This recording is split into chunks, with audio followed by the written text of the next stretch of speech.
ఈరోజు వాక్యము దానియేలు గ్రంథము 12వ అధ్యాయము 3వ వచనం.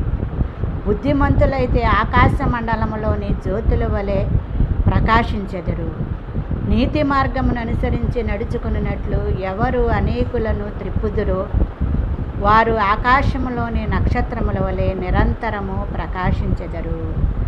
దేవుడు మనుషులని నక్షత్రములాగా ప్రకాశించేటట్లు చూడాలని దేవుడు అనుకుంటావంటే, మనుషులైతే దేవుని పేరు చెప్పి, ఆయన పుట్టుక పేరు చెప్పి, మరి కాగితపు స్టార్లను గుమ్మాల ముందు చర్చిలలోనూ వేలాడదీస్తూ కృత్రిమ కరెంటు బల్బుల ద్వారా ఆయన్ని ఘనపరచాలని ఆరాటపడుతున్నారు. కానీ దేవుడైతే మరి ఎవరైతే నీతి మార్గం అనుసరించి మరి అనేకుల్ని దేవుని వైపు త్రిప్పుతారో వారు ఆకాశంలోని నక్షత్రములలాగా నిరంతరము ప్రకాశించెదరు.